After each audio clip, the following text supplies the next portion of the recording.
Right, good afternoon, ladies and gentlemen. Thank you for coming. Can I remind you all to turn your phones off, please?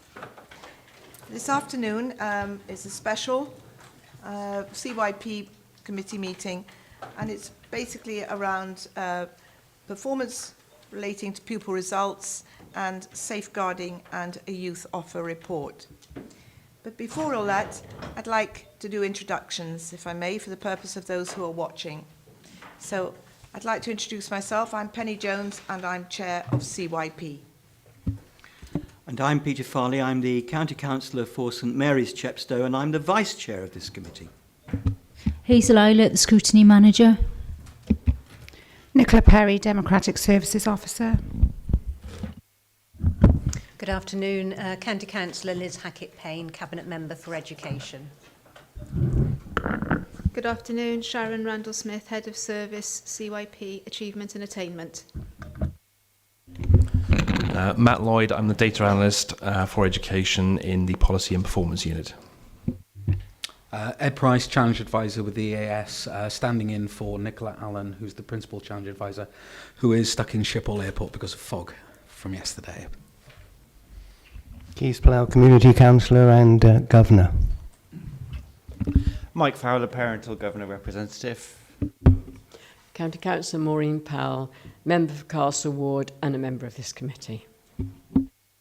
County Councillor Roger Harris, Member for Cresson Ward and member of this committee. Bob Greenland. Today I wear the hat of Chairman of the Board of the EAS. Councillor Val Smith, elected member for Llanbaddock Ward, here observing. Tracy Thomas, Youth Service Manager. Claire Marchant, first day as Chief Officer for Social Services and Health. Before you go any further, we welcome you, Claire. And thank you hope very it much. isn't too onerous for you. Tracy Jelfs, Head of Children's Services. Nicola Bowen, Strategic Partnership Manager. Right, thank you all. Next, we'll have apologies for absence, please. Nicola? We've received apologies from County Councillor Martin Hickman, David Jones, Simon Howarth and Mr Robert Shaw, Co-op D. Sorry, can we add to that County Councillor Peter Clark, please? And Sarah McGuinness, Chief Officer, Children and Young People.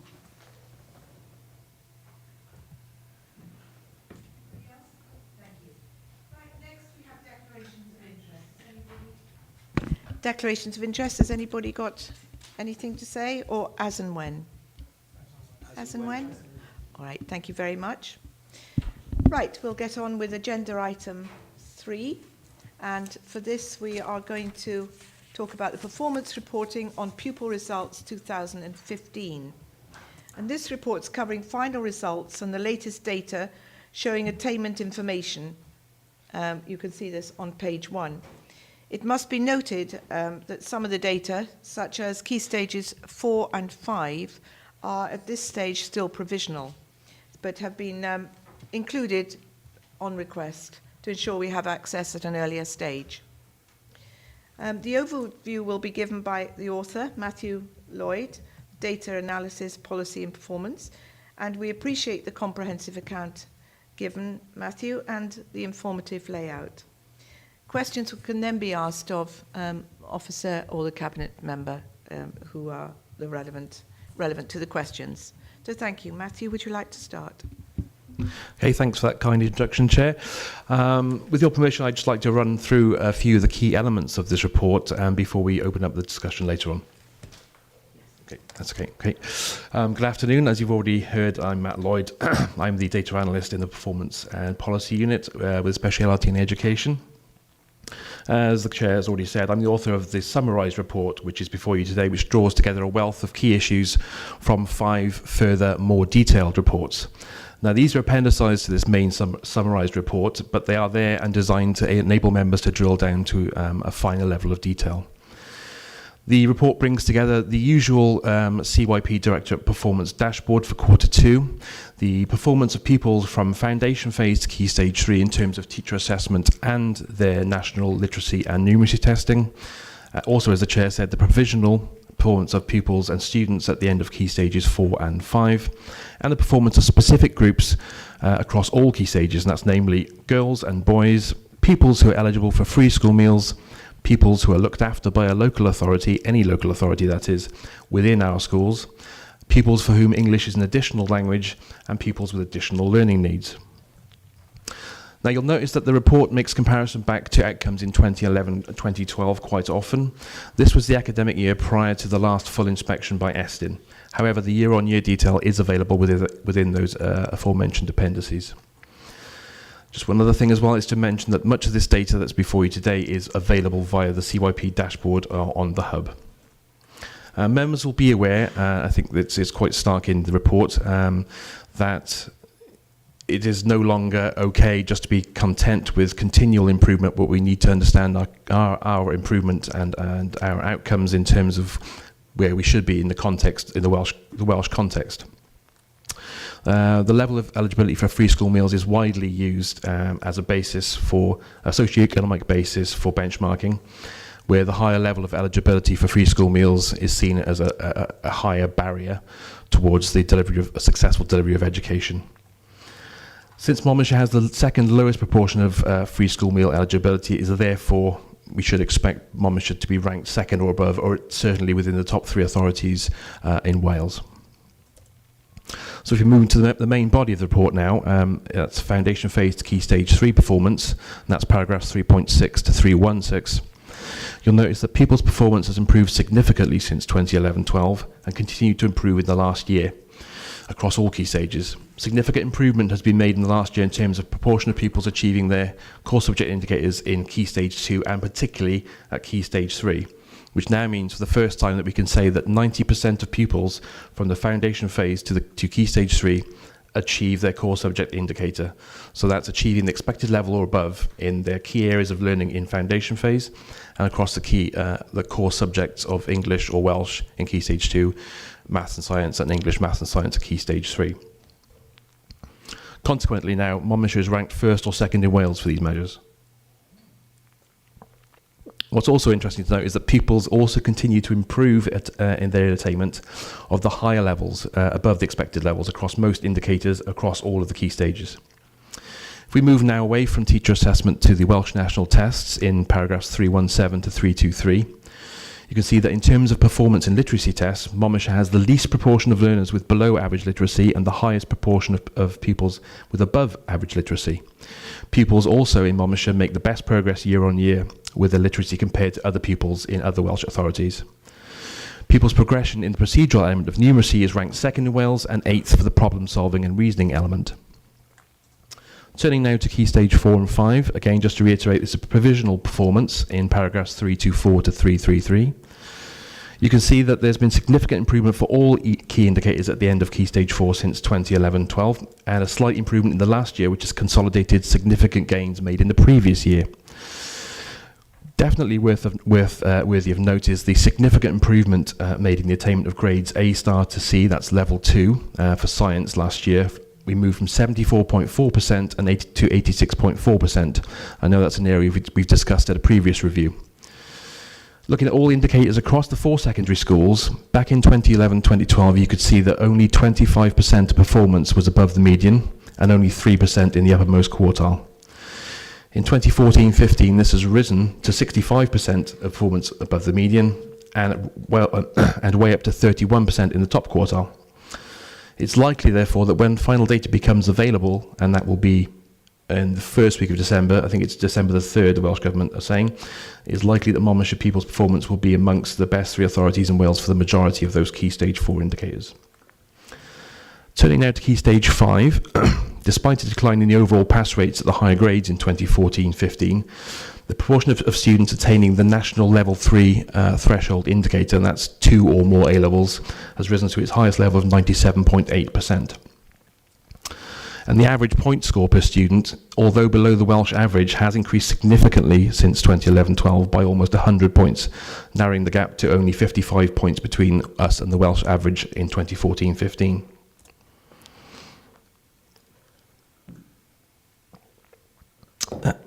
members will see that in the CYP performance dashboard, there are a number of measures which not only focus on school, but they focus on what happens to our learners just after they leave school. And you can see that from paragraphs 334 to 336. And it can be seen that the proportion of pupils leaving school without qualifications is consistently low. The proportion of 16-year-olds who are not in education, employment or training continues to fall, and at 1.7% last year is the second lowest in Wales. The proportion of 18 to 24-year-olds claiming job seekers allowance is very low, and at 2.6% at the end of the first quarter is only 0.1% above our best ever result at the end of the last financial year. Turning now to specific pupil groups, and that's paragraphs 337 to 346. We can see that girls continue to outperform boys across the majority of indicators across all key stages, but however, the gap has narrowed considerably at key stages 2 and 3 and at key stage 4 for the majority of indicators. The gap in performance between those who are eligible for free school meals and those who are not has closed to its narrowest ever in 2014-15 for the majority of indicators. Although still significant, this gap for Key Stage 3 and some indicators at Key Stage 4, the performance gap is now below that seen across Wales for all indicators with the exception of Key Stage 3 core subject indicator. Provisional Key Stage 4 data has indicated that the gap will be narrower in Monmouthshire than Wales as a whole for all indicators. In terms of children who are looked after by a local authority in our schools, outcomes have improved significantly since 2011-12, and the performance between them and all other pupils has narrowed considerably. By and large, pupils for whom English is not their first language do as well or better than their peers across all key stages in our schools. Turning to pupils with additional learning needs in Monmouthshire, we've seen significant improvement in performance across all key stages compared to 2011-12, and in most cases significantly so. This improved performance has largely matched or exceeded that seen across Wales as a whole over the same period. Okay, turning to attendance and exclusion, that's paragraphs 347 to 350. Again, you can see that significant improvement has been seen in terms of attendance since 2011-12, and in the last year, primary attendance has been maintained at a high level of 95.8% attendance, and secondary attendance rose once again to 94.8%. And it's worth to note that this ranks Monmouthshire's first and second in Wales for these attendances, respectively. In terms of days lost to fixed-term exclusions in primary schools, this has continued to fall in 2014 to its lowest ever level of 41 days, but there was an increase in secondary days lost to fixed-term exclusion from 277.5 days to 371.5 days.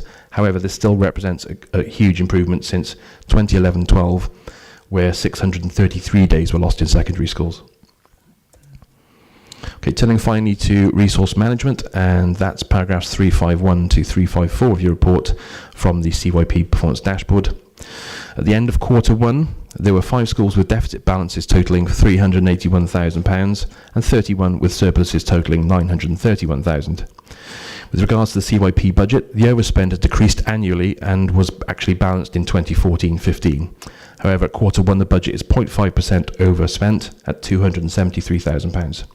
And finally, sickness levels in schools and within CYP continue to fall to their lowest ever levels at the end of the last financial year.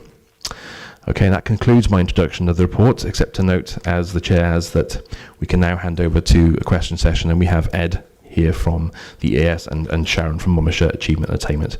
But also, if there's anything technical questions about the report that need answering, I'm here too. Okay, thank you, and thanks, Chair. Thank you, Matthew. A very clear and detailed report. It took some reading, I must say, but it was very helpful. Thank you. And some drinking. Yes, and some drinking. Right, has anybody any questions? Councillor Farley. Thank you, Chair, and thank you, Matthew, for your very clear presentation and the report. And I think we all understand that this is an opportunity to raise questions, but that we won't necessarily on this occasion be getting the complete answer because it's not within your gift. But nevertheless, I think questions should be asked. And in asking questions, I don't want to take anything away from the considerable achievement that these figures demonstrate. They show the fruits of hard work by pupils, by teachers, by all associated with our schools. However, I'd like to start with looking at Key Stage 5 for a number of reasons, not least this was the subject of a bit of contentious discussion in the council chamber not long ago. If I was to draw a comparison with, shall we say, rugby or with association football, I would find myself asking this question. Why is it that the junior teams, up to the equivalent of the under-21s, are doing very well, but the senior team somehow hasn't done so well as you would have expected? And I have to say, on the face of it, the performance at Key Stage 5 is disappointing. And I know that there are caveats, volatility, small numbers and so on, but it seems to me odd that when we're right up at the top of the league in all previous stages, suddenly something happens at Key Stage 5. And I just wonder what that might be. Mr. Bryce, would you like to come in on this? And Sharon, would you like to come in? Or okay, Mr. Bryce. I'm happy to discuss this. There's a couple of pages at the back of Appendix Appendix B, which are very helpful for this. The number 23 to 24 on our original report. I take your point completely that the overall pass rates have fallen, which is a disappointment at A level. Post 16, we're obviously looking at two different things. We're looking at A levels only, and we're looking at the level 3 threshold, which is A levels plus vocational qualifications included. When you look at the overall pass rate, it has to be taken in the context of entries. What's actually happened in the four Monmouthshire sixth forms is that the cohort size actually reduced this year. It reduced from 437 to 393 pupils. What actually happened at the same time, despite the pass rate falling, was that they actually achieved those lower number of pupils, approximately the same number of A levels.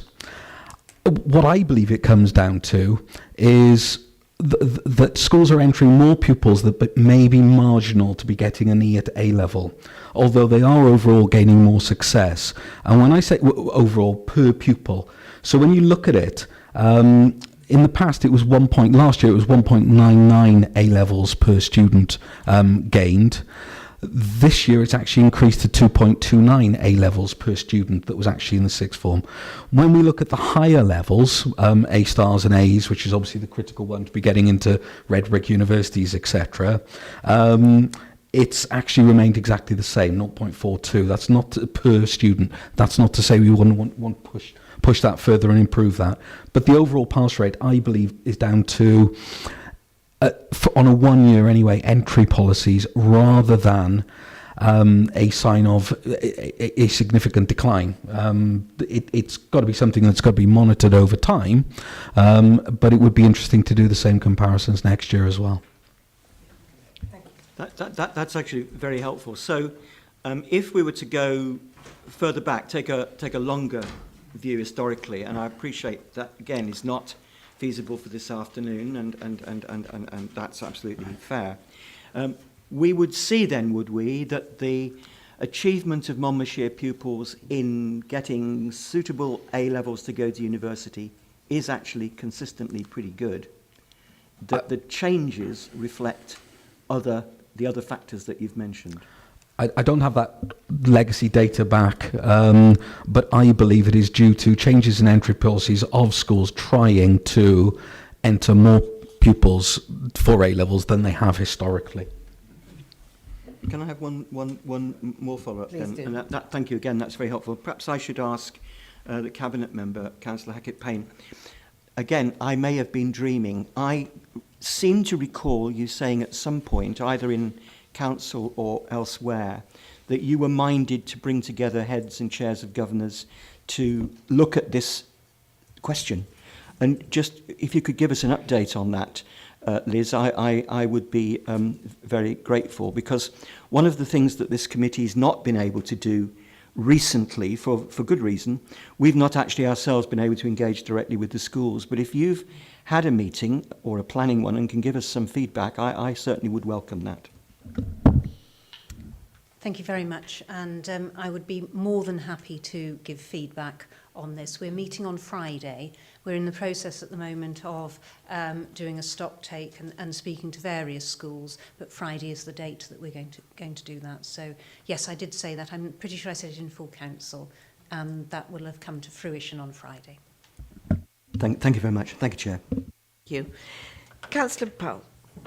Thank you, Chairman. Coming back to what you were saying about the difference in the results, and you feel that schools have been putting in more people into those exams, but possibly more people who would be struggling at that rather than taking it in their stride.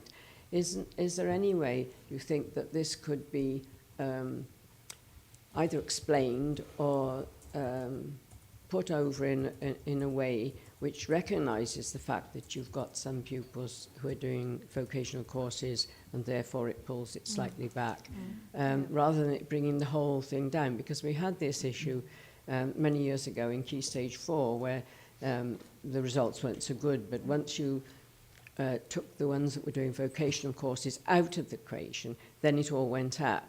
And it seems that it would be better if they could be put in a slightly different way, so that the successes of those as well, who have been very successful at their vocational courses and possibly done a couple of A-levels as well, that they could be recognised in a different chart because it would be a fairer result in the end.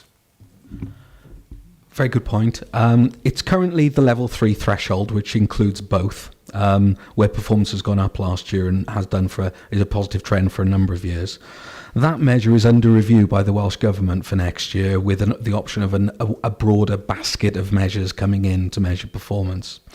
What we're doing as the AS, before that, starting this week, funnily enough, is it's not statutory for schools to set targets post-16. But we want to investigate setting up a system similarly that we've done foundation to Key Stage 4 for schools to set targets for their pupils, which may help us unpick our pupils in the right provision for them in terms of vocational A-level balance. Okay. Can I just ask about vocational? Do you have any input into their results, or do you help them, or do you have any input at all? Okay. We have a post-16 team, small team, who will give advice to schools about the policy changes, about the nature of qualifications. There's then training and support on the introduction of new qualifications behind that. We also give them advice on the qualifications that count ultimately towards the indicators. Yeah. Thank you. That's very helpful. Councillor Harris. Thank you, Chair. Going on what you've been saying and what Maureen's just said, I'm thinking about the average point score. I think it was stated we are lower than the Wales average. Would that be because we are striving to put more pupils in, as you've mentioned, or is there something entirely different that we're doing that other counties aren't doing, if you know what I mean? Is there anything special that makes us stand out on that? I can't discern anything in the data that makes that, to definitively say that is the case, I'm afraid. I think it's just a balance between perhaps entry policies within schools, but the school's entry policies have got to meet the needs of the community and the school and the pupils that are there, not necessarily the needs of indicators, if that makes sense. Councillor Harrison, come back. On that, carrying on, Chair. Unfortunately, all the paperwork with the notes I left behind, which is a bit dark. So I'm just asking Sharon, are there any areas of concern that are not apparent from the report? Let's put it that way. Obviously, performance is quite positive this year compared to the previous years. So the trends, in many ways, are pleasing. The rate of progress at the end of foundation phase is a small concern, because whilst we are performing very well, Obviously, other authorities are catching us up now, so that is something to look at, and particularly in the areas of language literacy and communication, and what we need to do just to move on a little bit further with that. Certainly, you know, performance at Key Stage 2 and Key Stage 3 is relatively strong. We're quite pleased with that. And at Key Stage 4, it is definitely moving in the right direction. Welsh as a second language is very, very variable from year to year. And in order for us to move forward there, we need to ensure that all of our schools are performing equally. So that would be an area of concern for us as a local authority. Procedural, mathematics results, numeracy results for procedural fine, but reasoning is an area which is of concern. We've performed at 8th in Wales at that level, and actually that's really not where we need to be. Compared to the region, I'm sure Ed will confirm, that performance is relatively good. However, it's not good enough for Monmouthshire, and we need to be able to work with schools to develop that significantly over this coming year. So those are the sort of main headlines that I would be sharing with you, and to continue that progress that we've seen over the last few years at Key Stage 4, particularly in the level 2 inclusive. Level 1, still a little bit of work to do, to move our schools forward. We've still got a couple of schools in the lower quartiles, and they're at the average point scores. And again, with Key Stage 2, next year the qualification will change for English. We do very well at the moment because we can count literacy and language. If we compare our results just based on language, they wouldn't be as good as they are at this current period in time. Now, there is a lot of work that the EAS have been doing with our schools to ensure that the curriculum that is on offer for this current year that will come through at the end of the next academic year will have access to that curriculum. The teaching that they're getting and the support will enable them to perform much better in language, and that will help and support our results. But it is a risk that we are very well aware of, and one that we know that we are addressing, holding the EAS to account for. Thank you, Councillor Harris. One more. Thank you, Chair.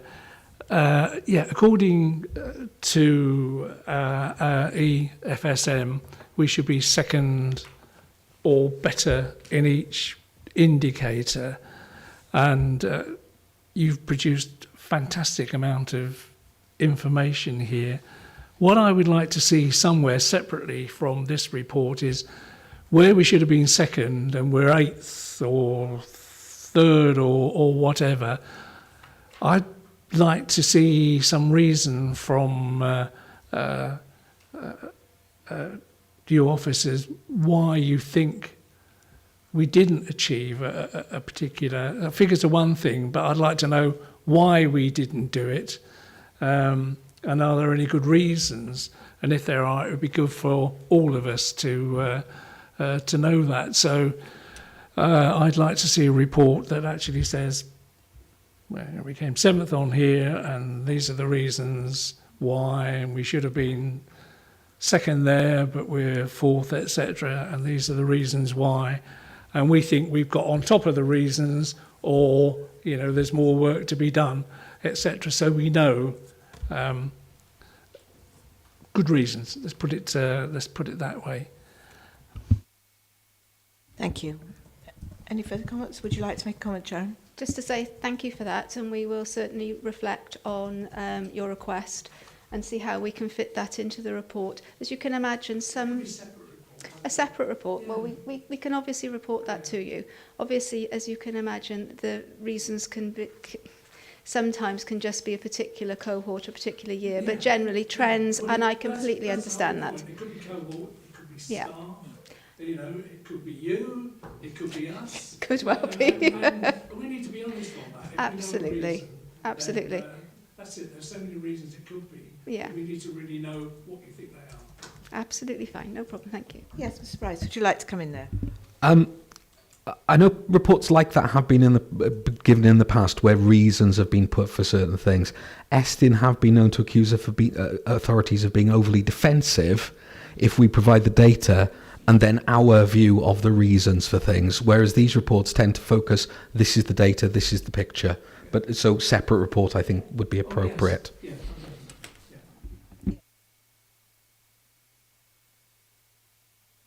Yes, apologies for being late, Madam Chairman.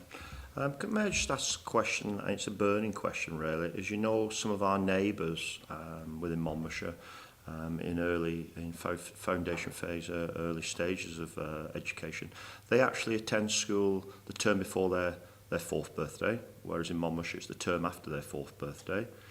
Have we any indicators whether this is an advantage to pupils, reference to results in foundation phase, or is it, have we any evidence of that? Because it is something which many of us have thought about, is neighbours do that. Does it give progression of them children to progress within their stats results any differently? Mr. Bright?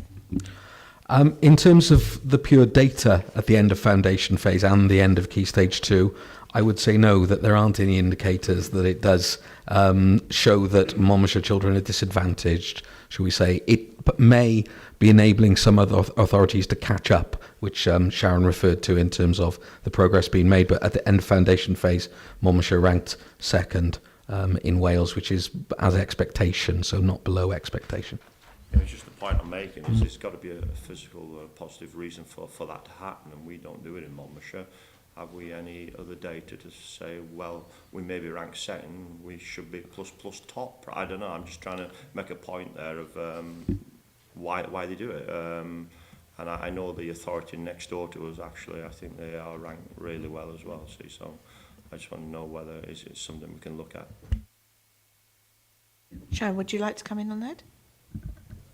I can say that we don't have that data available at this particular point. This is the first year that foundation phase have been ranked second for at least 5 years. We're usually first in Wales, and this is just a slight slowing down of our outcomes. The curriculum in foundation phase is sort of different, and children that are accessing school a little earlier would be, you know, obviously having more opportunity to develop some of those skills. But as Ed has said, often to make and close a gap that we wouldn't ordinarily see within Monmouthshire. But I'm sure that if we could look at results across different authorities, then maybe we would be able to look at different points to see whether there was a significant impact. Councillor Hackett-Payne. Thank you very much. It was just really a comment on that, and to say that it's actually quite difficult sometimes to compare, because I know there are some very successful countries in the world for education where the children don't actually start school till they're 6 or 7, but actually achieve incredibly well. So I think it depends on what you're looking at, you know, and it's looking at like with like. So that was just a comment. Mr. Fowler. Hi, just looking at the summary report in 3.38, talking about the gender gap being narrowed. Can I ask the obvious question, are we focusing too much on the boys that our girls are now not attaining as high, or are the boys in fact catching up and they're all progressing? I need to look at the detail of each foundation phase, Key Stage 2, Key Stage 3 to answer this in full. But when you compare the performance of Monmouthshire girls, you don't see a decline. It's a narrowing of the gap in the right way with both groups progressing forward, I believe, from the data. Okay. Thank you. Sharon, would you like to come in? Can I just come in and say that, you know, girls and boys both perform above the All Wales average for each particular group, and that obviously is important because we can close a gap by one particular group not performing as well, but that certainly isn't the case for gender at all. Thank you. Any other questions? Mr. Bryce, have you any further comments to make? You've made a significant contribution so far, but if you'd like to add anything. Just one, if I may. Sharon touched on this earlier. It's at foundation phase, above 90% of pupils achieving. Key Stage 2, 90% of pupils achieving. Key Stage 3, 90% of pupils.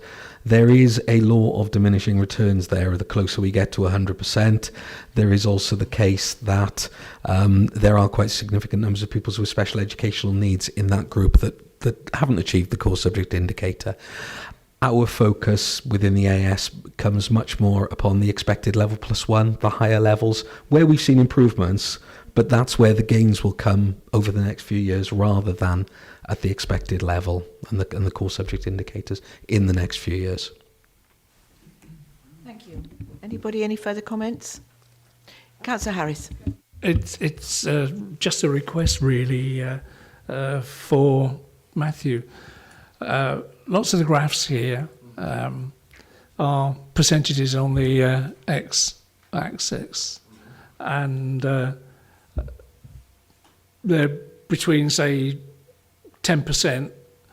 I just wonder if you could stretch out the, get rid of the percentages that are top and bottom that aren't relevant, so we can actually see clearer, because some of the data is right on top of each other, and if you stretch out the percentages, if you understand what I'm saying, it'll be a lot more. Yeah, precisely. The differences will be much more apparent within and between. Mr. Bryce? With our graphs, and we tend to put them all as 0 to 100 because, again, Estin have said in the past that when you truncate a graph, you can be trying to give an impression on it rather than the full 0 to 100, where is the reason we keep them as 0 to 100 on Estin advice in the past. Yeah, we just have to live with it. Thank you. Thank you for that explanation. Mr. Fowler. Just talking about the expected level +1 and looking ahead to when the Minister wants to jiggle things around and have higher expectations. Are we in a good position as Monmouthshire for that? Are we exceeding compared with our other neighbours from that point of view? Or are we going to suddenly fall in the tables? Sharon? From the authority's point of view, we are seeing gains at the expected level +1. And in our conversations with schools, when we're looking at target setting, actually the conversation is more around the expected level +1 than it is around the expected level, because we already feel that we've achieved that very, very well. There is obviously still work to do, and as Ed said earlier, not all our pupils will achieve the expected level, but they will achieve their potential, and that's something which is to be borne in mind. But we have pretty high performance already at the expected level +1. We are not content with that, as you are fully aware, and we believe that we should be performing, not just first in Wales, but comparable with whoever we wish to compare with, and that's our challenge to the EAS. But, certainly compared to other authorities in Wales, we're still doing very well at that expected level +1. Maybe, Ed, you'd like to just... To concur, really, that when you compare performance with other authorities, it's higher. It's perfectly in line or above expectation. Key stage 1 to 3. Sorry, foundation phase, key stage 2, key stage 3. All right. On that point, I think I'll conclude, but thank you all for contributing so well, especially you, Mr. Bryce, who have to come in very last minute. Hope Nicola gets back quite safely. And at this point, I'd just like to say that there is a quality assurance report coming through on EAS in January, or in the new year, which will come to scrutiny, and we'll probably all meet up again then. We have, about this report today, we've seen progression across the board, and the work of all the staff concerned, both in the local authority and the schools, and indeed the pupils concerned, should be commended, because a lot of hard work has been done. We've also noted Monmouthshire's improvement in ranking at nearly all the stages and its positive comparisons to Wales. The achievements of ALN pupils should be mentioned, I think, and highlighted, as should the performance overall in statutory national testing. The positive results throughout the key stages have been discussed, and we commend the work of the EAS and for all the help that has been done throughout the last couple of years. And as I say, we look forward to the quality assurance report in the new year. The main advancement has really been the change in the mindset throughout Monmouthshire, which ensures that progression will continue. And this is probably one of the most important things that has happened since the Estin report, initial Estin report. So along with the mindset has come progression. Of course, there are concerns, as have been pointed out by Sharon. We mustn't be complacent. I mean, the variation between teacher assessment and test results is one area, and measures have been introduced to address this issue. So we will continue to scrutinise the progress of that. Also, Key Stage 5, although we have had some explanation today and some reassurance regarding cohorts relating to Key Stage 5. And the gap is narrowing between free school meal pupils and non-free school meal pupils throughout the stages. But as I say, monitoring will continue to ensure that the gap continues to narrow. One of our main recommendations, I think, apart from continuous scrutiny, is perhaps we would, as a scrutiny committee, like to invite the head teachers to return at some stage. We found that very useful initially, and I think probably in the new year it would be about time that we could ask them to return. But I'd like to thank you all once again for this report, and Matt and Sharon and Liz and Ms. Bryce for coming today. So thank you, and we'll get on with the next agenda item. Thank you.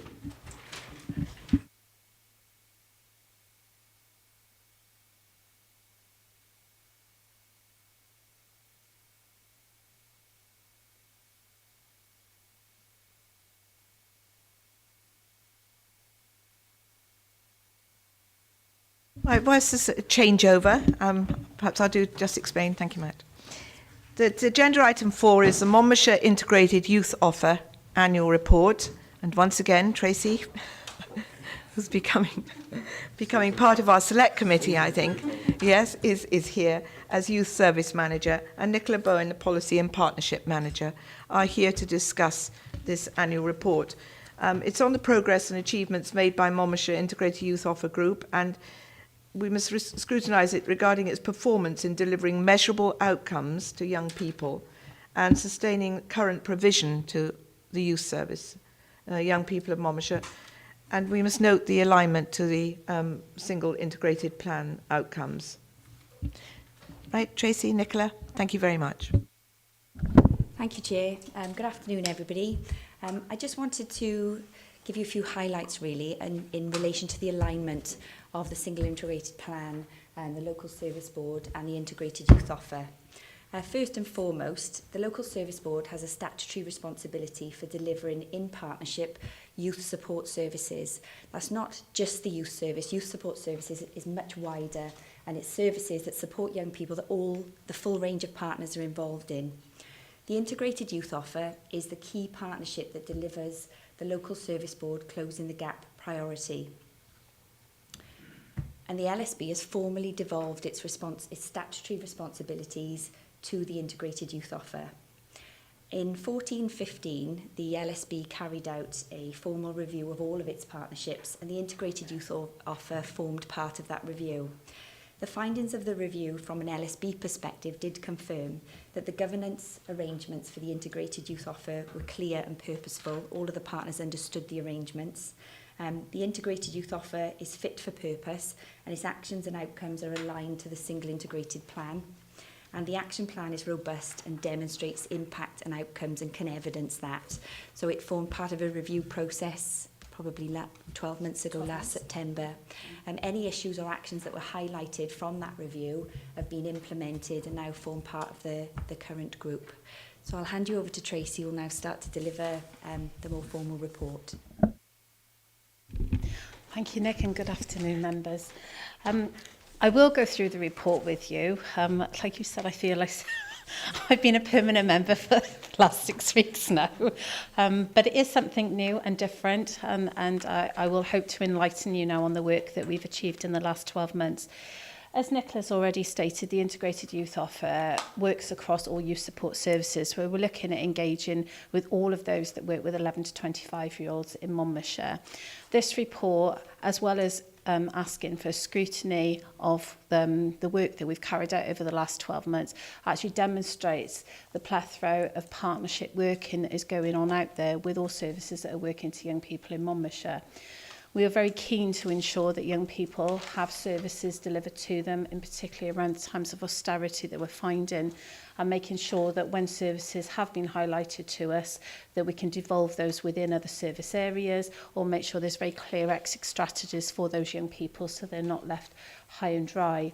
I just wanted to sort of, because I'm very aware that you've read the report and our action plan is in there actually outlining all of the outcomes that we've achieved over the last 12 months, is actually just highlighting to you some of the key work that we've actually carried out.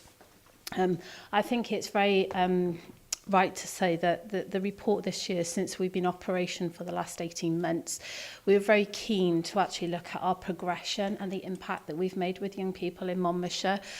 We know the work is going on, but we were very mindful we didn't have a benchmark of the impact that we are having collectively. So we carried out a mapping exercise in June 2014 across all of the main towns and Usk, where we consulted with young people, with parents, with stakeholders, with other service users on what was available to young people.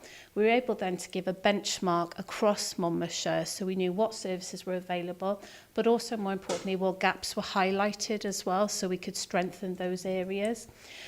As a result of that, we've been able now to have a very clear map of those services we provide to young people and making sure that those services are the right ones, working with those young people, and that where there's more targeted support required, that we make sure that those services, the young people are getting those services, and that they're not working with 14 agencies, they're only working with 1 or 2 agencies. As we know, sometimes that does happen with young people. As a result, we've worked with over 14,000 young people in the last 12 months. There is an asterisk next to that, as you'll see in the report, because some services do work with the same young people, and as good and robust as our recording mechanisms are, we do still have some young people being double counted, unfortunately. We're hoping to find a way where we can resolve that for the future. I was very keen this year as well, from coming last year and give you an annual report of how we were setting up and really our architecture and structural governance. This year, I was really keen to give you some case studies on the work that we've actually carried out, and more importantly, have some testimonies in there from young people so you can see the progression that they've actually made as a result of multi-agency collaboration across Monmouthshire. Some of the key aspects for us for the Positive Futures programme that is going from strength to strength, which is a key partnership between Youth Offending Service, Leisure and the Youth Service, working with those young people within a school environment who potentially are either committing antisocial behaviour or at the risk of. We've had excellent results so far. All schools have now been engaged in the programme, the pilot. We are now re-entering into all the schools to make sure it's part of the curriculum. One school I can give you some key statistics from the 9 young people that were engaged in the programme. 8 of those have re-engaged fully in school or received their GCSE results last summer as a result of engaging in that programme. And also ASB has actually reduced in the town where we worked. So that was a really good positive outcome for us. Volunteering opportunities for young people across Monmouthshire are crucial, not only for their future, but for our future as a council as well, and to make sure that young people have that opportunity to try out different things before they either go to university or when they come back from university as well. We've got examples in there from young carers, we've got examples in there from schools work that we're doing, and also our specialist targeted work around LGBT young people as well, and the work that we're doing there. So really it was just to give you a flavour. I'm more than happy to take questions today because obviously you've read the report through and seen the achievements that we've made. So that was really just to give you a flavour, and happy to take any questions if you have any. Thank you, Tracy. That was very informative, and we particularly enjoyed the use of the case studies to highlight young people's successes and achievements. A very good idea. Anybody any questions? Councillor Farley. Thank you, Tracy. I'm not going to be Roman Abramovich speaking to Marino, because I think this is a good and very helpful and very well presented report. But I was left with 1 or 2 queries, and I hope that you're going to be able to put me in the clear about this. I'm looking at the very last page of the report, certainly as I have it, page 22, I think, when you very helpfully given the key contacts. are all the partners actually represented in that list? And what makes me ask the question is, some people seem to be very clearly involved in doing things. I was a bit surprised that the Health and Wellbeing Group was chaired by somebody from here. So my sort of under question is, what's the Health Board doing to help us? And so I'd be interested in your response really to this, because there may be things that we need to help you to do to engage better with some of the agencies. I don't know. I'm just going by what I saw on that list. Thank you, Councillor Farley. With regards to page 22 of the report, when you're talking of the key personnel, that's actually outlined for you the chairs of the 7 subgroups of the integrated youth offer, including myself as chair of the main group in itself. We hope that the makeup here is reflected from the voluntary sector, third sector, we've got Gavo, housing, and ourselves from MCC. We're very mindful currently of the workload and work pressures on all agencies. So we have had a few changes within the chairs of the groups currently, but obviously we're continually encouraging all members to take an active part. Where we say these are the chairs of the subgroup, every subgroup has a minimum of 5 members, maximum of 15 in one of the largest subgroups we have, and that is fully, truly representative of all partners around the table. You're very right to highlight the Local Health Board.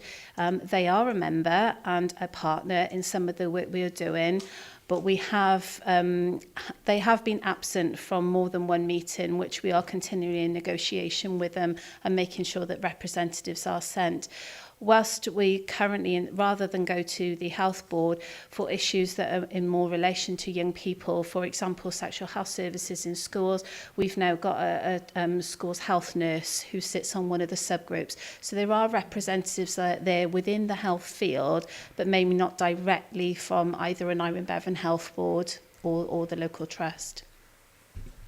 I'm a little bit reassured, Tracy, but you've given me the answer that the question was designed to really seek, because it's clear that if you've got a multi-agency, multi-partnership, multi-partner venture, somewhere in there, you need to have people working with you who, if necessary, can actually pull levers. You need somebody to be able to say, come on, Irene Bevan, we're letting the side down, as an example.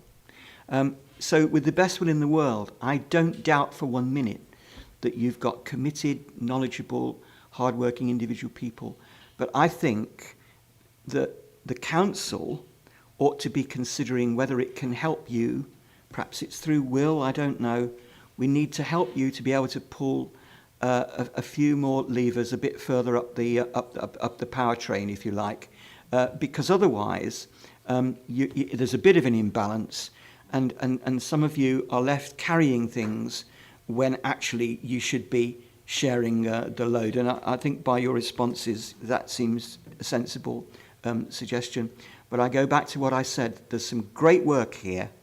And I think the report brings dimensions to it which are really, really good. It's great to see what young people themselves say about the experience of being supported through the offer. And the more of that, the better. Nicola, as Policy and Partnership Manager, then have you got something to say on this? Thanks. I absolutely agree with Councillor Farley. Representation from the different partners at varying groups can fluctuate from time to time. And we recognised this fairly early on within our complete review process last year. And as part of a performance management group, we tackle issues and challenges that each of the partnerships are facing, and they all are registered on an issue log. There's an escalation process then that I own, that I take as a standing agenda item to the programme board that sits underneath the LSB, and if there are challenges around certain members' non-attendance, we can escalate it directly to the chief executive of that organisation, who will address it for us formally. Thank you, Chair. Thank you, it's very helpful. Anybody else? Councillor Powell. Going on further down after the bits you've been talking about, now I noticed earlier on there was a sentence which seemed a bit strange to me. It said, not everyone who needs to has access safe recruitment training. That seemed funny to me. Why would not everyone need to have access safe recruitment training? Can I just come Page in? 38. Sorry, can I just come in? Yeah. I think that belongs to the next report. Yeah, we came on Safeguarding. down after that. Oh, sorry. Oh, sorry. Yeah, Sorry, I think sorry. that'll be more for Jane. Oh, right. Do you agree, Tracy? Yeah, sorry about that. I thought this was... Okay. You can breathe again, Tracy. You can breathe. Yes. Sorry about Just that. to allay any fears you might have, Councillor Powell, Yeah. as well, though, Yeah. I can absolutely reassure you that all youth support services, every single member of staff that is associated with this, are all DBS checked, have a minimum requirement of level 1 safeguarding. We also have copies of all our partners' safeguarding policies and protocols that they use, which I hold centrally and is available for any of you to access if you wish.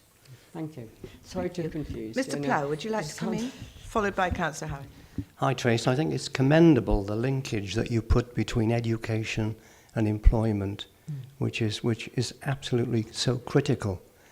But really, what I'd like to ask is, the facilities that you offer seem to be disproportionate to some areas of Monmouthshire, like Mega with Undy.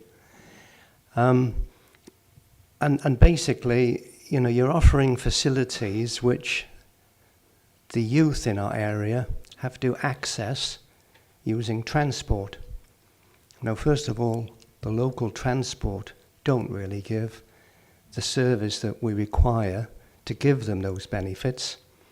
And because Mega with Undy is predominantly a dormitory town, parents, after both working all day, feel less inclined to take their kids to Caldecott or Newport to access those facilities. So is there a plan, is there a project that you feel could fill that gap in terms of Mega with Undy? Because the children, the youth, are disadvantaged to the youth living in other parts of the county.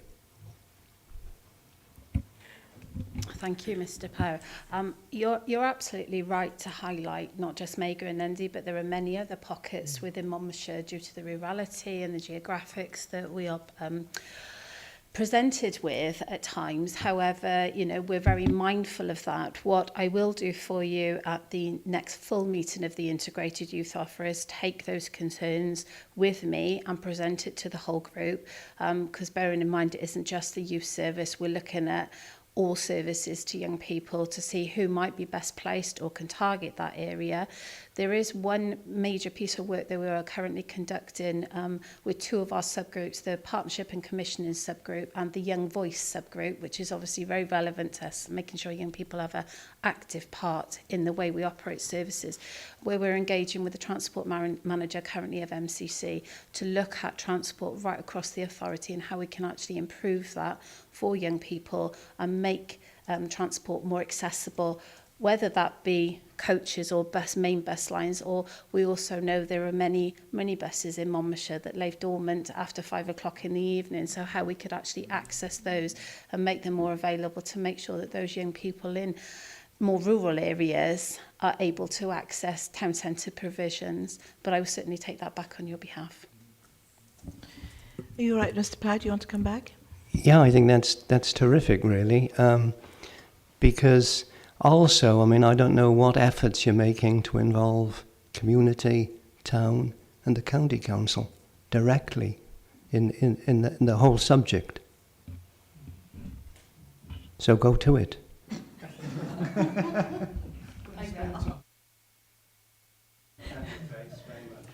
I think I'll just follow on from that, actually. It was, I think we were discussing earlier that the involvement of the community councils and town councils in helping with funding, perhaps, or helping setting up and volunteering, you know, they're going to have to place, have perhaps more emphasis on localities rather than regional. Do you see what I mean? So hopefully, you know, perhaps that will be, that will come to fruition. Anybody else? Mr. Fowler. I'll come to you after. Hi, Tracy, again.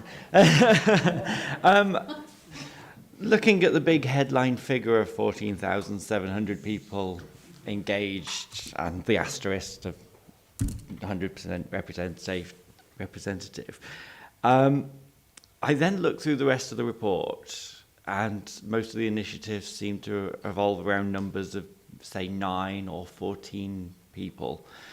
And I just wonder how we get up to that 14,700. I could guess that perhaps giving an assembly is suddenly 200 kids that you've engaged with. I don't know if that is your numbers. I was just wondering, reading the report, how we get to such terrific numbers when looking at initiatives involving just 9 people at a time. No, and thanks for highlighting it, Mr. Fowler. You're absolutely right. What we've tried to do in the report is you will see the examples and case studies we've given are very targeted specialist areas of work, which more so work with smaller groups of young people.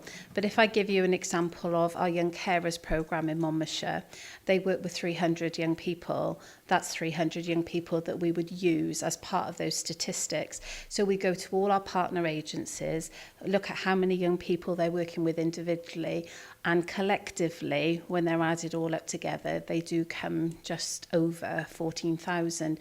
For example, ourselves as a youth service, we've worked with 5,600 young people in the last 12 months. So that will go towards that amount of young people. So there's another 9. So when you added up youth offending service, we work with the school's youth workers, so how many young people they're engaged with, outreach workers, the Bridges programme in Monmouth. And so basically it's a collective of all service areas.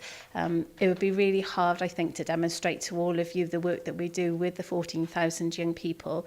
But Young Carers is a really important programme. It does work with 300. We know the good work they're doing. Scouting and guiding in Monmouthshire as well, they're also part of this programme. So when you add those young people into the statistics as well, we have got them. It's just really hard to show that unless maybe for next year's report, what I could do, which might help, is how many individually to each service area, how many they've got registered with them, so you can actually see how we get to those statistics. All right, Mr. Fowler.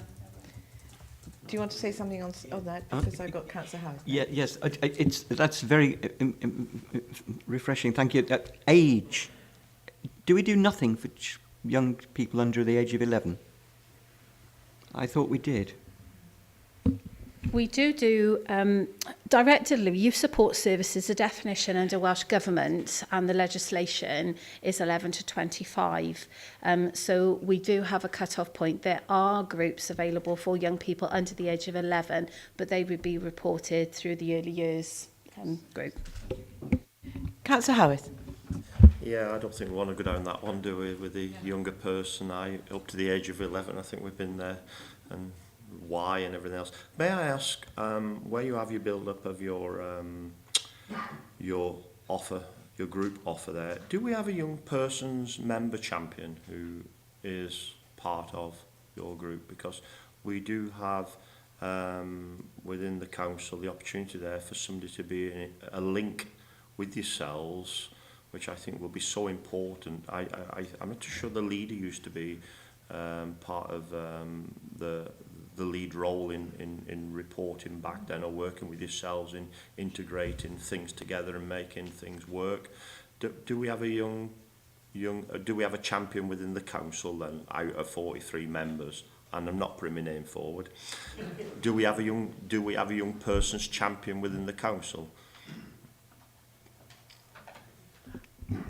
I'm actually not aware of that myself, Councillor Howarth.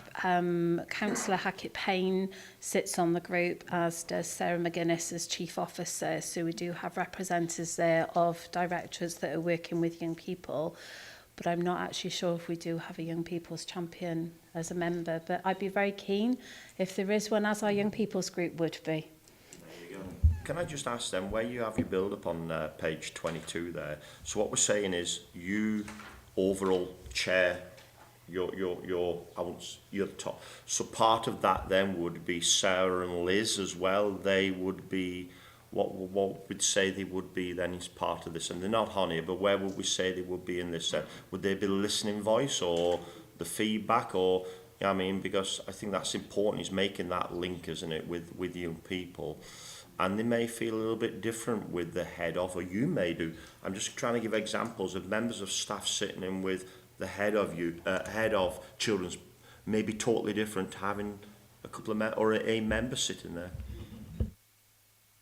No, thank you for your question. You're absolutely right. To give you a little bit of understanding of the process, I chair the Integrated Youth Offer, which we meet quarterly, and there are 32 members as part of that group. So that would also include Councillor Hackett-Payne and Sarah McGuinness.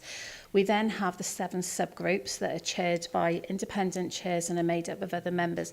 Councillor Hackett-Payne also sits on the Young Voice subgroup, as well as the main group, which is linked into Engage to Change, which is Monmouthshire County Council's Youth Council. So we are very mindful that they do have a voice and that their voices are heard. So Councillor Hackett-Payne will be that conduit, as well as the chair for that group, to make sure there is continuity there for young people and raising their voice at the bigger forum, and also feeding back to members. So that's 1 out of the 7 then. Councillor Hackett-Payne will sit on the Young Voice. Let's have a look here now. Yeah. Yeah, on the 1 out of the 7. She sits on the one subgroup, but also sits on the large Integrated Youth Offer group as well. Thank you. Do you think it would still be advisable to have a children's champion? I'm just trying to put things in place here, because this is new, as you know. It's just your first report, isn't it? And we all know where we've had to amend things within the youth services and take it forward. I think having that connection and that link is an integrated part of trying to make this move forward, because we can have too many groups and we can do lots of talking, but it's trying to achieve outcomes and aspirations really of these groups, because they'll all have them. But I think having somebody listening there who yes, I am sorry for rattling on. Okay. Tracy, do you think that would be acceptable to try and sort this out, or do you think that Liz Hackett-Payne fulfills that role now, or should we have somebody else who's a designated children's champion? I think for protocol, obviously Councillor Hackett-Payne has been part of the process for the last 18 months and does sit on the Young Voice group as well. That I'll have a conversation with her, but if it is welcomed, and I'm sure it will be, I would welcome as well having a young people's champion within members. It would be good to have another person to call upon sometimes as well when other members aren't able to make it. Thank you, Tracy. Chair, I'd just like to say that's a good idea, but why couldn't we include a member of the youth in it? Because you have access to giving youth experience on community councils, town councils and county councils. And really there's a good future there for youth of the right ability. So it's not only a youth champion we want who's an adult, but a youth champion who's actually a member of the youth. I absolutely agree with you, and I would welcome it. We have tried. We struggle at times because meetings are held in the daytime and to get young people out of the school day. However, then we thought we'd go for an older young person, but sometimes when they're over 18, their needs and their aspirations are very much different to a younger child.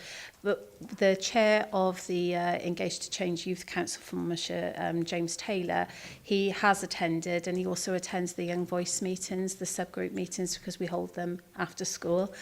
So it's something I'm certainly mindful of, that really as a service to young people across Monmouthshire, we should be engaging them as much as we possibly can. Just speaking as chairman of the Patients Participation Group for the Caldecott Grey Hill practice, 2 years ago I went to the school and we actually had 2 of the 6th formers come onto our committee. Now I'm pleased to say we have 10, because they're so keenly interested in medicine and the umbrella that it offers, and it works. Thank you, Mr. Plough. Very good point. Any more questions?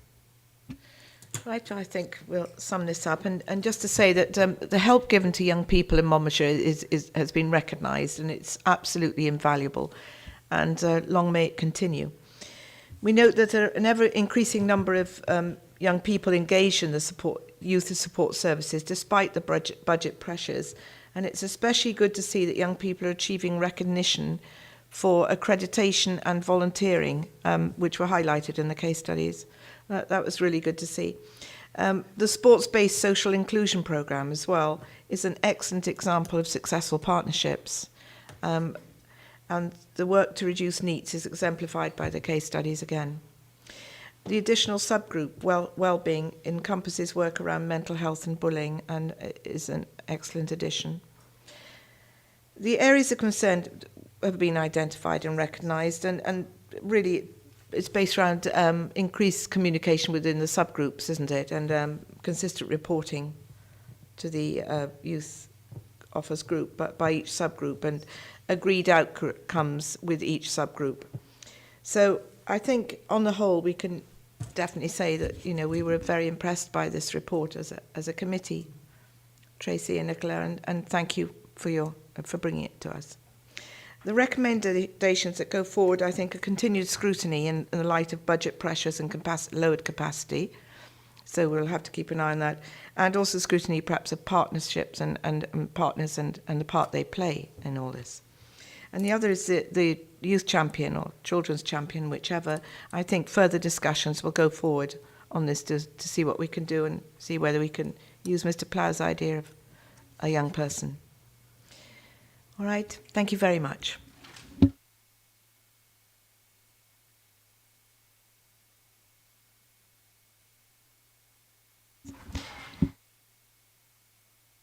For the last item, agenda item 5, Jane, would you like to come down, please? I know you're going to be by yourself. Oh, no, Tracy's going to come with you. It's all right. Would you like to come down, Jeff, as well? Yes, go on. Moment of glory.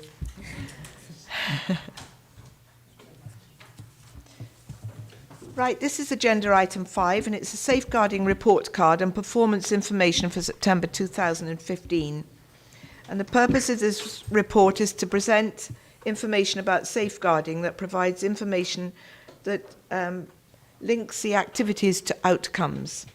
It should be read in conjunction with the service improvement plan for safeguarding 15-16 and the strategic report for safeguarding September 15. It is not a report card, has been emphasised on children's services, but an information pack. The report will be presented by Jane Rogers, who is the author. Is that right, Jane? Thank you. Good afternoon. I'm pleased to be able to present this afternoon the trio of safeguarding reports. This is their fourth iteration in this format. There's 3 reports, the first being the strategic overview, which presents the overall picture of our progress within Monmouthshire around some of the cornerstones of safeguarding. And the pages 4 and 5 give some case studies which try to link some of the activity to outcomes for individual cases. The performance report card is really a look at our facts and figures around safeguarding, and that should inform our strategic report and provide some of the evidence and database for it. And the third report is the Q2 review of our service improvement plan for safeguarding.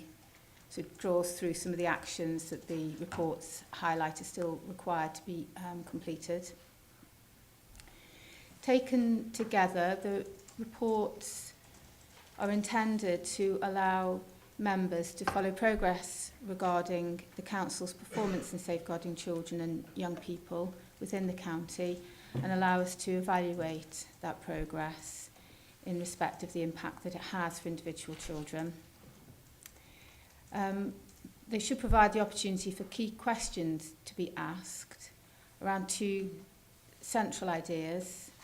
Are children and young people within Monmouthshire as safe as they can be? And are vulnerable children protected from harm and abuse? In due course, these 3 reports will travel on through Cabinet and Council. And so with that in mind, I would be very happy to respond to any further questions or provide some additional information. Thank you.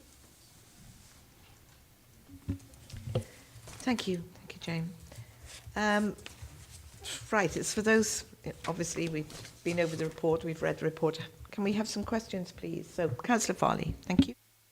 Thank you, Jane, once again for a very comprehensive and informative report. And I think if you like, the sort of case study dimension is actually very helpful because we can actually see the kinds of issues that arise. If you've been here for a little while this afternoon, you'll know that my theme for the day is we can see what we're doing, what are the others doing. Are you satisfied that the other agencies and players in this field are actually as committed to safeguarding as we are and are making the strong contribution that we expect? And I ask that as a question, purely innocent question, not because I have any reason to think otherwise, but I would be interested in the answer. It's certainly a very good question and one that we ask ourselves frequently. And it's very difficult to give any kind of generalised answer, partly because there are so many agencies involved, and partly because, you know, quite often the multi-agency response around one case won't necessarily replicate the multi-agency response around another. Things can go wrong in individual cases, as we all know. However, what I can assure members of is that the Regional Safeguarding Children's Board is the statutory body that has delegated responsibilities from this council to do exactly what you've asked, Councillor Farley, in terms of holding our statutory partners to account. And there are there's a strong arm of that within Monmouthshire through the Local Learning Review Group, where we do case audits and reviews on that multi-agency basis. So we're able to have both that kind of local conversation with our partners and the wider regional conversation with our partners to really kind of bring those checks and measures to bear on our safeguarding activity, because you're absolutely right. Our children's services and our authorities' contribution is dependent on our activity within other statutory partners particularly, all of whom are going through their own particular difficulties around restructuring, resourcing, getting practice right and so forth. So it's not an easy answer, but it's one we're constantly grappling with. Can I come back? Thank you very much. That's a I think a very helpful and clear and open answer. It's important then that we recognise as a committee that there is a mechanism in place to bring this about, and if necessary, to hold people to some kind of account. And I think that's very important. It's not the case with all the things that we do jointly, or at least not in quite the same way. But I am reassured by what you've said there, Jane. Thank you. Matt, please, yes. Just as an additional point, pertinently, I think in Alice's Williams report, he recognised that there may be some strengthening of the link between the Regional Safeguarding Board and the Council, and I'd be very pleased to provide some further information about the role and function of the Regional Safeguarding Board at a different committee. That would be very helpful. Thank you. I put it down as a kind of recommendation that we'd take this further. So that would be extremely helpful, Jane. Thank you. Councillor Powell. Yes, sorry about that. I'd got my pages mixed up on here. As I said before, on page 38 of this report, it says, not everyone who needs to has accessed safe recruitment training. And this is, following on from what you just said, to say you've got this one, there's all this great connection and nobody slips through because of the safeguarding. This seems to be a strange sentence to put in there, and I wonder if you could explain it. Certainly. I think it's a fair point, and it's probably a clumsily written sentence, because there are two kind of strands to our safe recruitment training. I think it's good practice for any recruiting manager to attend safe recruitment training. But our target area is specifically for recruiting managers who are recruiting to regulated activity posts. Yeah. So they are recruiting managers who are appointing people to work directly with children and young people. Yeah. So they're very much our first priority in our target area. We do encourage all recruiting managers to attend because it's just good practice. Yes. but there It's are not specific compulsory. additional requirements for those recruiting into regulated activity posts that we really focus on within the training, such as how to respond to disclosures in DBS, certifications, the whole kind of safe recruitment check that comes alongside of recruiting to regulated activity posts. So that was the thinking behind that sentence, which clearly didn't come through with enough clarity. Thank you. Thank you. Can I take that a bit further, Jen? Is there a central register then of people who have taken this course? If not, why not? And why isn't it mandatory for all those involved with working with young people to take the courses? There isn't as yet a central register. It's something that has been occupying us at the Whole Authority Safeguarding Group as one of those areas that we do need to try and find a consistent way of keeping some central accountability to that. We are, because of the numbers involved and the kind of shifting sands of those numbers, we're trying to put in place the process whereby each directorate is held account through the Whole Authority Safeguarding Group in terms of how they manage their own recruiting officers within their directorates. We've come to the point within that Whole Authority Safeguarding Group where we've appointed safe recruitment, safe workforce champions within each directorate to try and take forward some of this business for us, which is that who has had it, who hasn't had it, who still needs it, as part of trying to really drill down that kind of directorate responsibility for safeguarding, which, as you know, has been one of our themes over the last 3 years. And it takes a long time to really get that cultural change, that ownership that goes right through the organisation. We feel that we've made some great progress, but this would be an example of how that just needs to take that extra step on. Thank you. Anybody else have a question? Councillor Howarth. Yeah, can I just follow on from that then? So we have taken great strides, which is great. It's brilliant because we had to do that. But have we not set benchmarks? Because where you're saying we have a champion set out with each, let's say, portfolio or each, not directorate, but each part of the organisation, should that not be benched and saying you must do this? Not that, well, we'll look at doing it. You know, I mean, I'm talking about benching it. Is it must be done. I.e., if you don't do it, they don't do this then, and unless they have it. So I know with schools, if you're bringing in a TA or whatever, until they have actually gone through the DBS, you can't even employ them. So I'm just trying to look at if should we not be actually being a lot stricter with our regulation and our ruling in probably stepping it up to another level and saying, unless we do that, I'm sorry, but you can't be employed here. And it's not their fault, it's our fault for not clearing it more quickly. And I'm just going to have to ask the quick question then is, as you know, within our schools, we do have lots of people in and out from schools as well. And we have lots of people in and out from probably lots of organisations within Monmouthshire where children and younger people are participating in whatever they're doing, i.e. youth or whatever. Do we have to have them fully DBS before they come in there? Or is there a certain level of limit before they're even allowed to step into a Monmouthshire building? And I'm just trying to have I'll give you an example. You will not do something within organisations in Wales unless you've got it. There's no point in doing it, i.e. you can't be part of a sports organisation. Don't even dream of doing it because you don't have that level. Whereas we may say, well, you can be part of it and we'll wait till you get that level. I'm just trying to find the level playing field here of exactly have we raised it up enough?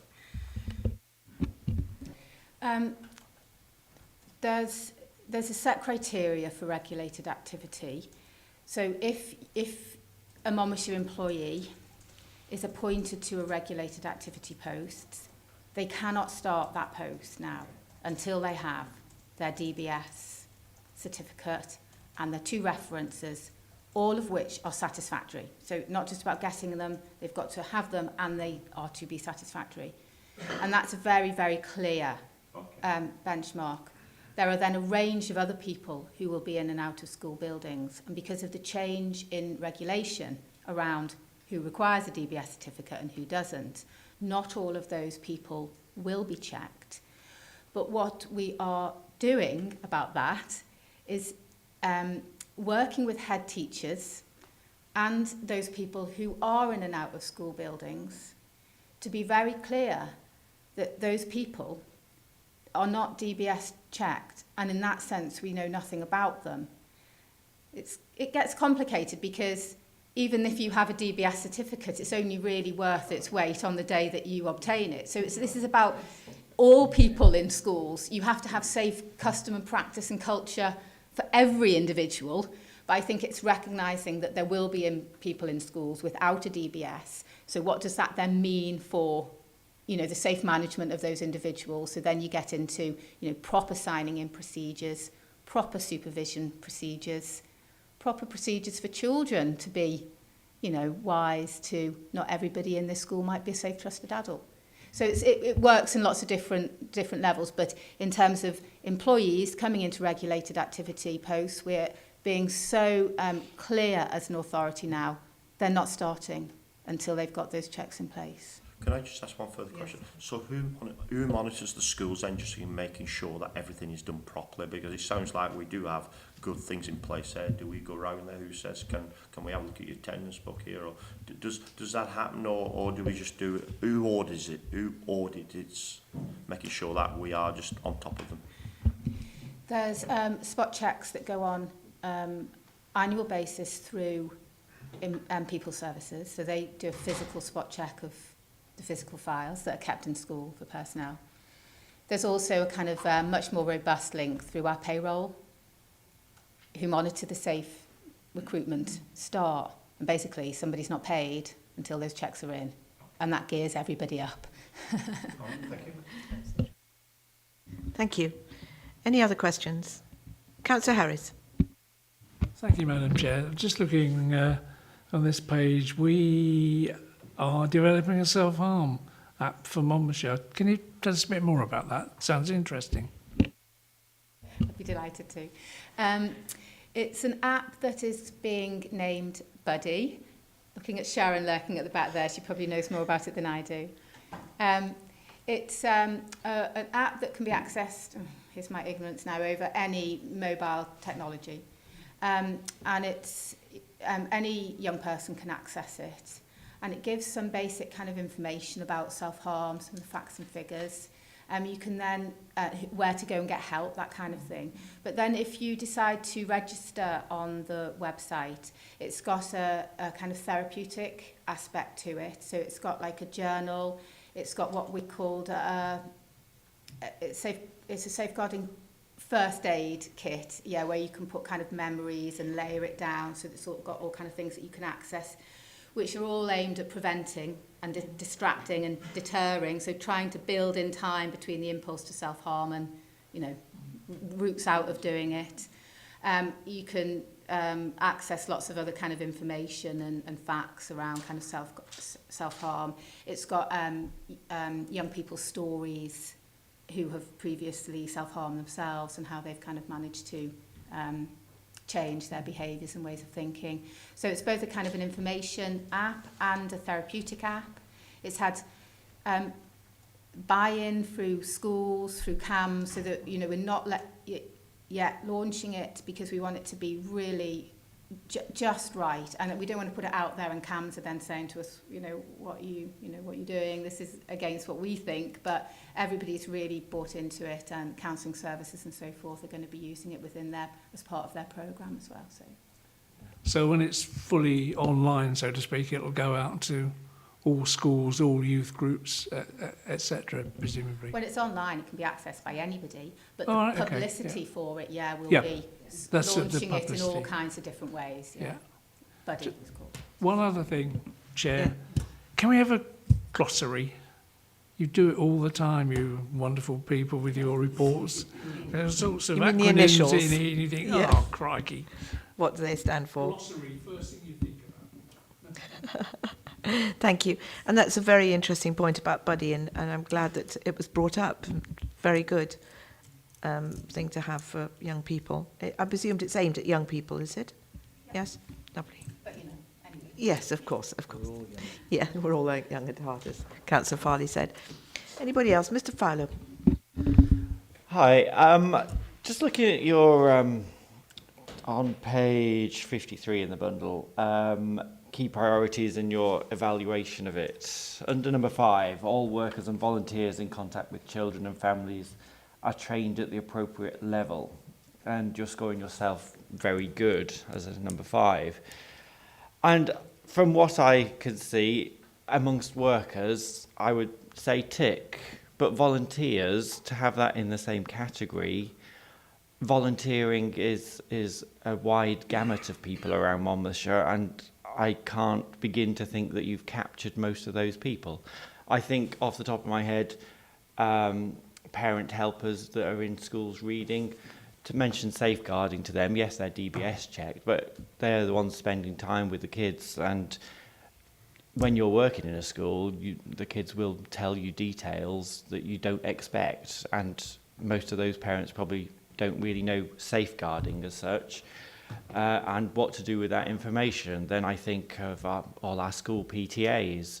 They're running discos and events for the children and are in those close proximity with the kids when necessarily the rest of the teaching staff aren't around, because it's an after schools event. And then it goes wider into our church groups and our sports clubs, and I just wonder how at Monmouthshire we're keeping a tab on that, and how we can be scoring very good in such a wide arena. Yeah, I take those comments on board about the difference between our paid and our unpaid workforce. But it is a very hard mapping exercise. We have Owen Wills now who's helping us do some of that. And we're trying to really link volunteers back to where they're kind of accountable to. So when we go out and do level 1 training in schools, we assume that the volunteers working for that, not assume, that training is open to all staff, paid or unpaid, who are working in that particular setting, and that applies to then any particular service area or directorate area within the council. So like leisure, highways, have had lots of volunteers working for them. We target them specifically. So we're not in a position to be confident at this point around capturing all our volunteers, but we're certainly a huge stride forward in capturing our volunteers. And it depends how you're defining volunteers, and I suppose in that statement I'm defining those who are working directly under the auspices of the local authority. So not out to voluntary sector organisations, which is a different set of people again, not to say that we're not needing to think about them at some point, but at the moment we're trying to capture and target those volunteers who work directly for the organisation, under our umbrella. And I know that Owen has got monthly level 1 programme now running specifically for volunteers, which is supplementing the level 1 training that's going on in particular service areas and settings where we would be capturing both the paid and unpaid workforce within that training. Why I hesitated over when we go out to train in schools was that now I'd have to really check, but it's virtually 100% that our designated leads within schools are the trainers within those schools. So we're no longer going out to schools to train. It's those designated leads who are training within schools. But it would be part of their understanding when we train them that it's everybody within that school, paid and unpaid. Now, how much we're really drilling down to get that exact information, and again, it's that shifting sands, isn't it? It's one year, one set of parents, the next year, another, is something, we just got to keep coming back to. Yeah, I mean, just thinking about parental volunteers in school, I mean, they play a crucial part in our schools and are very much unpaid. And I can't think of any instance where I've thought there's a safeguarding course for our parent helpers. I just don't think that exists. And that just seems an area of weakness when it is kids directly working, parents working with groups of children in small groups where conversation happens in our authority schools. And yes, it's fine to say, well, the head or whoever would be our safeguarding officer, but unless there's something pointing that our parents should be educated in that way, our parents don't even know safeguarding and what to look out for, what to say, what to do in those situations. And I just wonder that should be drilled down a little bit further in our schools, which is essentially our most crucial areas of working with children. I do take those points on, and it's something that I'll certainly feed back to head teachers and designated leads to raise that question. There isn't, as I know of, as yourself has recognised, any specific programme that is targeted directly at volunteers within school. Like I say, my expectation is that they are captured within, the training that goes on in schools, but it's certainly a point that I will have some further discussion around. Thank you. That's a very good point. It is an area of concern that concerns this committee. We brought it up before, and I brought up the matter of even county councillors going into schools, on the odd occasion, and working with children. It really seems to be an area which has a gap in it and should be addressed. Are there any areas, Jane, that you're concerned about with the up-and-coming ESTIN inspection? Are there any areas that you feel that we need to address, areas of concern which we need to address even more?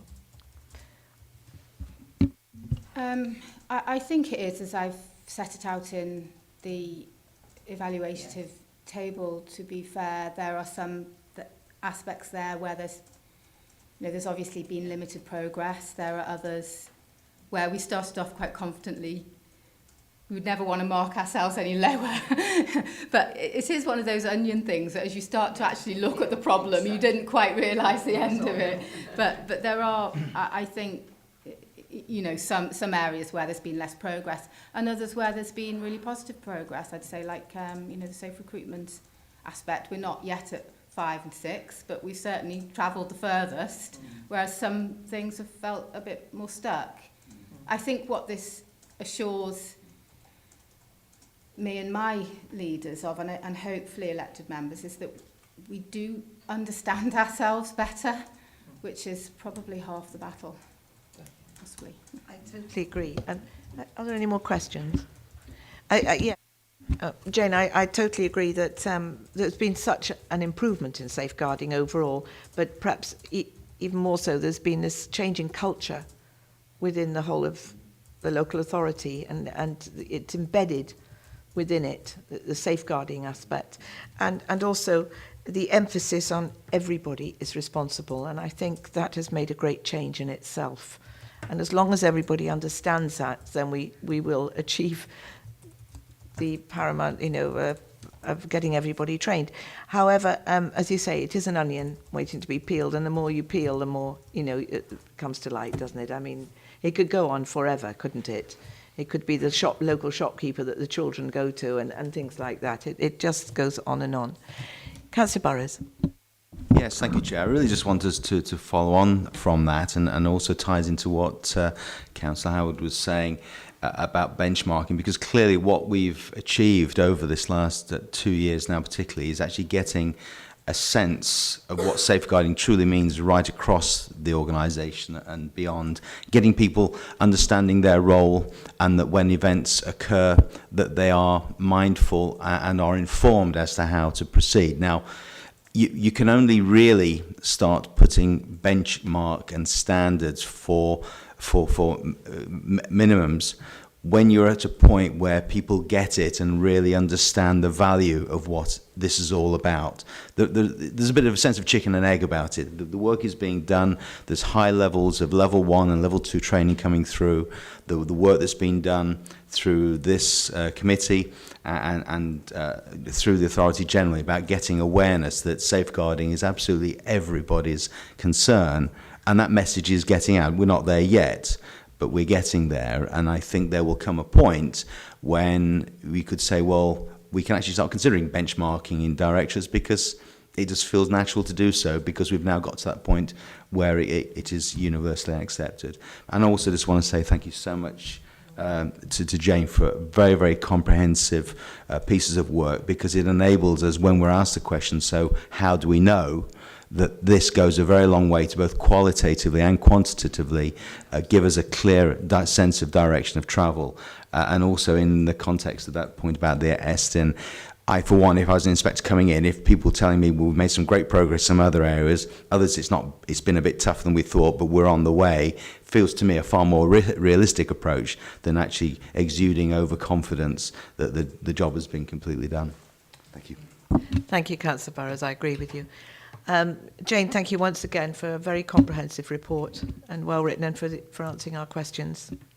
So thank you for all that you've done. I think the recommendations that we go forward, we'll be looking into further ways of holding partnerships to account. Perhaps I think that discussion will be ongoing, and we look forward to your return when you have a report on your partners. So thank you very much. Okay. Next item is to confirm the date and time of the next meeting. And this will be on Thursday, the 12th of November at 2 p.m. And I'm not going to preach to the converted, but it would be nice if more members would attend of the meeting. Pre-meeting will be 1:30 as normal. Yes, we have another meeting after that, of course. Hazel will discuss. Can I just flag up at an early stage that we've diarised a meeting on the 15th of December at 2 p.m, which will be a joint meeting of this committee and Adult Select Committee, and it's to discuss partnership scrutiny in terms of work that's ongoing to support families, hence the meeting of the two committees together. And at that meeting, we're also going to table an inspection report on social services.